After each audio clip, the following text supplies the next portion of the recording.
Ma'am pulse balancing స్పెషలిస్ట్గా ఒక 35 సంవత్సరాలుగా చేస్తూ ఉన్నారు మీరు. చాలామందికి హీలింగ్ చేశారు, చాలామందికి హెల్ప్ చేశారు. వాళ్ళు చాలామంది మీకు థ్యాంక్స్ కూడా చెప్తూ ఉంటారు. అటువంటిది ఇప్పుడు కొత్తగా సిద్ధతంత్ర ఎనర్జీ బ్యాలెన్సింగ్ అనేది ఇప్పుడు ఒక కొత్త కాన్సెప్ట్ తీసుకొని వచ్చారు. ఈ కాన్సెప్ట్ ఏంటి, ఇందులో ఉన్న డెప్త్ ఏంటి ఒకసారి చెప్తారా మాకు? డెఫినెట్గా అండి. ఇప్పుడు పల్స్ బ్యాలెన్సింగ్ అంటే మనం ఏం చెప్పామంటే బాడీ పంచతత్వాలతో అయినది. ఈ బయట ఉన్న పంచతత్వాలు ఇప్పుడు మనకి ఎండలు ఎక్కువ ఉన్నాయి, ఎండలు ఎక్కువ ఉంటే చెట్లన్నీ ఎండిపోతాయి, నీళ్ళంతా కూడా ఇవాపరేట్ అయిపోతాయి. ఇలా బయట ఎలా ఎలా జరుగుతాయో మనకి కన్స్ట్రక్షన్లో డిస్ట్రక్షన్లో కూడా సేమ్ థింగ్ మన బాడీలో కూడా జరుగుతుంది. అది ఇన్నాళ్ళు మనం చేస్తూ వచ్చాము. ఇప్పుడు అది ఏంటంటే ఇప్పుడు మనం ఫిజికల్ బాడీ నుంచి మన చుట్టూ ఇంకా 4 బాడీస్ ఉన్నాయి. Emotional body, mental body, intellectual body, spiritual body. మన పైన ఇంకా 4 బాడీలు ఉన్నాయన్నమాట. సో ఇది పంచకోశాస్ అంటాం అనమాట. ఇప్పుడు ఇక్కడి నుంచి మనం పల్స్ బ్యాలెన్సింగ్లో ఫిజికల్ బాడీ నుంచి దానంతా క్లియర్ చేస్తాం.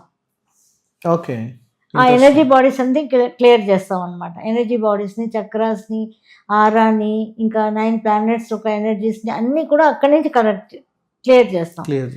ఇప్పుడు ఇక్కడి నుంచి క్లియర్ చేసేటప్పుడు లేట్ అవుతుంది. అది డెఫినెట్గా 1 ఇయర్ ఈజీగా కావాలన్నమాట క్లియర్ చేయడానికి. 1 ఇయర్ టైం పడుతుంది. 1 ఇయర్ టైం పడుతుంది.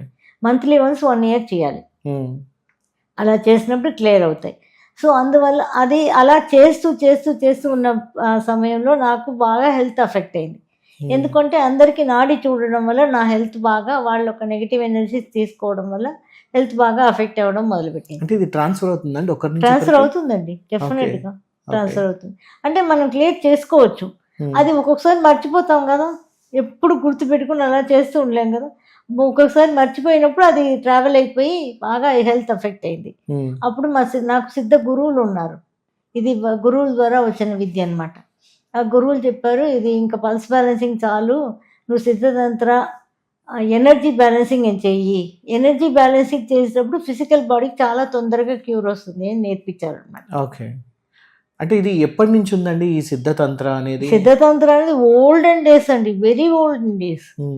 మనం పల్స్ బ్యాలెన్సింగ్ కన్నా ముందు, దానికి ముందు ఉన్నది సిద్ధతంత్ర. ఇతిహాసాల్లో దీని గురించి ఎక్కడైనా మాట్లాడడం చేయడం అంటారు? ఉందండి. సిద్ధతంత్ర అంటే ఏంటి, సిద్ధ గురువులు ఇప్పుడు మనకి ఏదైనా ఇల్లు కట్టుకోవాలనుకుంటాం, ఇల్లు కట్టుకోలేకపోతున్నాం, ఎవరో గురువులు ఉన్నారు సిద్ధ గురువులు, వాళ్ళ దగ్గరికి వెళ్ళాం, వాళ్ళు ఆశీస్సులు ఇచ్చారనుకోండి. అవును, ఇస్తే మనకి ఏం జరిగిపోతే వాళ్ళని డబ్బులు ఇస్తారా, స్థలం ఇస్తారా, ఏమి ఇస్తారు, ఏమి ఇవ్వరు కదా. మనకి ఆ ఆటంకం తొలగిపోయి మనం ఇల్లు కట్టుకోవడం మొదలు పెడతాం. ఓకే, అంటే అక్కడ ఉన్న మీ చుట్టూ ఉన్న ఎనర్జీలో ఏమైతే బ్లాక్స్ ఉన్నాయో ఆ బ్లాక్స్ని క్లియర్ చేస్తారు వాళ్ళు. ఆ బ్లాక్స్ క్లియర్ చేసినప్పుడు మీకు అన్నీ కూడా నార్మల్గా అయిపోతాయి. అది సిద్ధతంత్ర అన్నది. ఓకే, ఎనర్జీ బ్యాలెన్సింగ్ అదే. మీ చుట్టూ ప్రతి మనిషి బాడీకి ఒక ఆరా ఉంటుంది. అవును, చాలా మంది ఒక ఎనర్జీ ఉంటుంది, ఒక ఆరా ఉంటుంది అంటారు. అది ఎనర్జీ అంటే పాజిటివ్ ఎనర్జీ. మన లోపల నుంచి ఎనర్జీ ఇలా వస్తుంది అనమాట, రేడియేట్ అవుతుంది. రేడియేట్ అయ్యి వచ్చి మన చుట్టూ మన బాడీ లాగానే ఒక గోల్డెన్ కలర్ కానీ వైట్ కలర్ కానీ రేడియేట్ అవుతుంది అనమాట ఆరా అనేది.